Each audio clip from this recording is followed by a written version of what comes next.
What's up, everybody? What's up? What's up? What's up, everybody? Welcome to the Less Lonely channel. My name is Andrew, and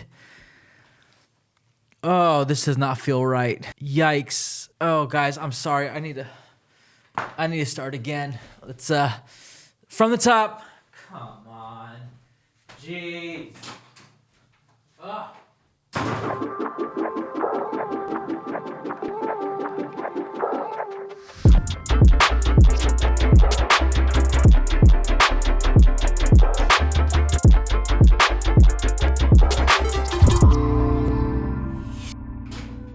Okay, listen. I'm sorry. That wasn't me. I'm not trying to be somebody I'm not. All right, there we go. Much better. What's going on, everybody? Welcome to the Less Lonely channel. My name is Andrew, and you just witnessed a really shabby impression of Peter McKinnon. How did you think I did? You know, I thought it was pretty good. I've watched a lot of his videos. Some may say I'm a super fan, and you know what? I'm not ashamed to say it. The guy makes great content. I've learned a lot from him. He seems super cool, and obviously a lot of YouTube loves the guy. So yeah, he's definitely a content creator that I very much admire. But he's not the first person I've ever looked to in this way. A creative personality that I thought, wow, they're pretty awesome. My first taste of it was with Casey Neistat. The guy like oozed cool, and he's the reason why I'm doing videos now. But I want to tell you a story about me trying to be somebody I'm not. And in order to do so, we have to go like way back to my high school days. So for those of you who have been following my page and my channel for a while, you know that I used to be a musician. And along the way, I found a lot of great artists and musicians. But there's one in particular who stuck out to me. This guy was super charismatic, super cool, from California, and he had a voice like a freaking angel. And I looked at his life and I thought to myself, man, this guy's got it all. Everything that I want, at least. He's playing music for large crowds. He's got records on shelves. He's clearly talented and everyone loves him for that. And I was like, wow, I really want that. So I started studying the guy. I studied what he wore, how he talked, the music he listened to. I even studied versions of his songs that I wanted to cover. Sidebar, he used to do this really amazing cover of Hallelujah that just blew my mind the first time I heard it. Maybe if you stick around, I'll play it for you if I still have the chops in me. So I spent all this time studying him and learning about him, not just because I was a fan, but because in some way, shape, or form, I thought that if I learned enough, I could be like him and then ultimately have what he had. You know, back in the day, struggling with identity was a really big challenge for me, and I thought there's no need to be me when someone like him has already done the work. So I might as well just be like this guy. And so that left me with a thought. In order to get what I wanted, I had to be somebody I wasn't. You know, so if we hit that fast forward button to today, I will have to tell you the truth. That feeling is still pretty persistent in me. And it's come out in the forms of wanting to be like Casey or Peter, because they clearly have what a lot of us want. And that's what got me thinking about today's topic. Because you know what? If you're a fan of Peter McKinnon, Matty Apuja, Casey Neistat, or literally any other YouTuber out there, you start to see a trend. There's one trend where you see them selling something like a new camera or a new light, and that makes total sense to me. I also see a really interesting pattern of people doing things that these guys do and finding themselves interested in the same hobbies that these guys are interested in. And as I was watching that, and as I even found myself falling into that, I had to say something about it. And so I lovingly put this montage together. Peter McKinnon Fans be like. Dude, what's up, man? Oh, dude, not much. Just doing some editing and mapping out my next set of bangers. Bangers? Yeah, bangers. Like really dope shots, like spots and locations. You know, I just gotta get as many bangers as possible. Oh, dude, it's what I call good photos. It's what we all call good photos. Cool. That's awesome. I wonder when Pete's Pirate Life is gonna do the next drop. Let me check it out.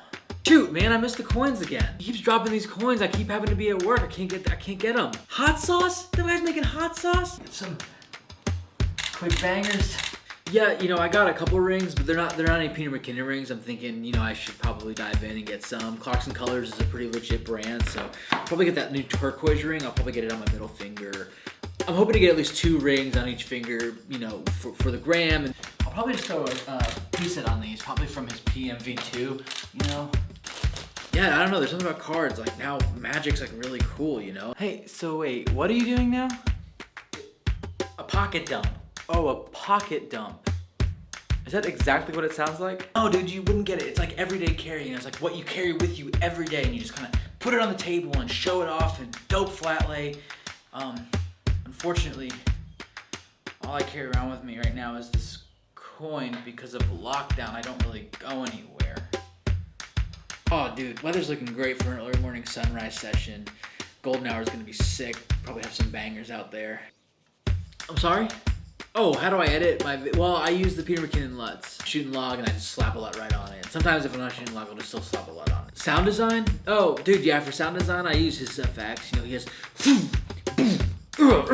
you know, he's so expressive, you know, he's got all these cool sound effects. Oh, After Effects, no, I don't know how to do any of that. I just downloaded his After Effects template as well. Pete's got everything I could ever need, man. Like, what's the point? Dude, I think Brittany's about to make some coffee.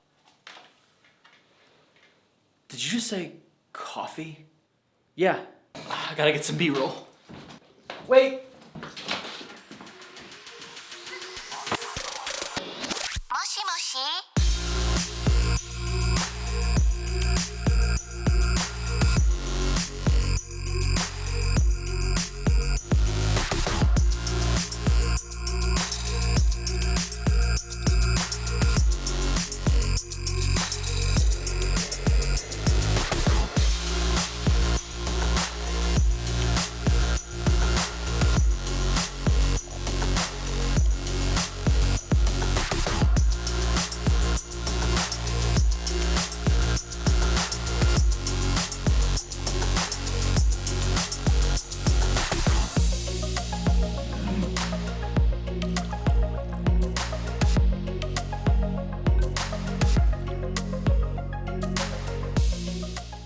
Right, almost done cranking out this edit. Just a couple more. Man,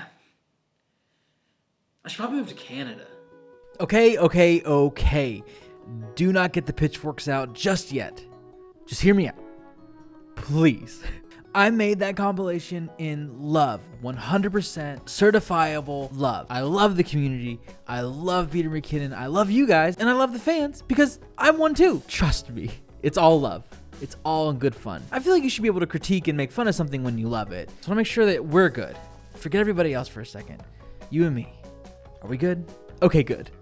You know, I really wanted to make this video because it's been coming up at me a lot. This idea of needing to be like somebody else in order to get the things that I want. And I thought it was in my past. I really did. I thought this behavior, I thought this kind of creative jealousy, whatever it may be that comes up in me, I really thought I had put it behind me, but clearly I haven't, at least not fully. I think the biggest enemy to being okay with yourself and on your own creative journey is just time. You see someone crushing it, you see someone living the dream, and you want to fast track there. And it seems the best way to fast track is just to act like them, to be like them, to like the same things they like, because then the people who like them will probably give you the same love. I know in my own personal journey, I've done such a huge disservice to myself by not valuing who I was and valuing my own personal story. It's a lot of hard work being us, let alone trying to be somebody else. And I did want to say that I am not condemning anyone who's into knives and everyday carry, magic tricks and cards, calling photos bangers or not.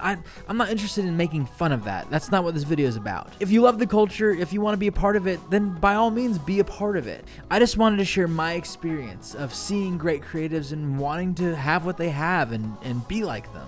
So if you're anything like me, if you've been tired of faking it in the past, if you found yourself even feeling like inadequate, that you and your own self won't be good enough, just know that these guys who are crushing it out there, who are living the life that you might want, they really have gotten there because they've been true to themselves. Either they were figuring it out along the way or they already knew. Either way, I would bet that they were super secure in themselves. Hey, if you stuck around for this long, it must mean that you're feeling a little less lonely.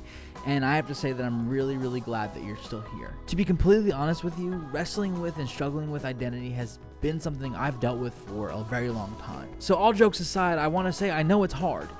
I know it's difficult to really believe that you and your journey are worth investing in when you see so many other people out there crushing it and doing what you want to do. I get it. I really do. You know, I've actually had people tell me in the past that I didn't know who I was. And even worse than that, I've told myself that. And the worst part about that is that sometimes they were right. Sometimes I was right. I found myself liking things that I didn't like. I found myself doing things I didn't want to do simply because I thought this was the way to get to where I wanted to be. Now, fortunately for me, over the past couple of years, I've had my wife, Brittany, as well as a mentor who have really spoken into my life and given me a lot of hope and encouragement around identity. They've reminded me that as an individual, I have my own worth. I have my own story, and it's really good. It's really valuable. And that's kind of the hope I want to leave you guys with today. If you're relating to this, if you're struggling with identity, feel that jealousy, if you feel that distance between who you are and who you want to be, just remember that you are a good person. And investing in yourself and in your story will pay off in the long run. And I wanted to encourage you, I don't know if anyone has ever told you this, but just come here, come a little closer really quick. Yeah, just a little bit closer. Got it. I like you just the way you are. No more, no less. And go find some more people who like you just the way you are. With no expectation to change, no expectation to be better, just simply enjoying you for who you are. So guys, thank you so much. I'm feeling a little less lonely. I hope you are too. If you really enjoy what I'm doing with the channel, if you want to support me, consider liking, commenting, subscribing, sharing, and apparently I'm supposed to ask about the notification bell, the little ding ding ding. I would really appreciate any support that you guys are willing to give. I really do love doing this. I love making YouTube videos. I love sharing my thoughts and sharing my process and being honest and open with the creative community. I would really love to grow my channel, but I'm also really okay for now just hanging out with the 83 of you guys who have subscribed. It's really fun. All right, guys, well, here's to feeling less lonely, and I will see you in the next one. So, I'm just kidding. No more impressions, I promise. Peace out, guys. See you soon. Okay, because you guys were so nice and you stuck around, I wanted to share with you the song that I was talking about. Key of E, so it's a little higher for me. Well, I heard there was a secret chord that David played and it pleased the Lord.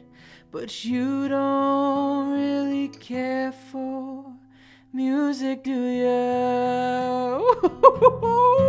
It was so good. Come on, y'all. All right, enough of this.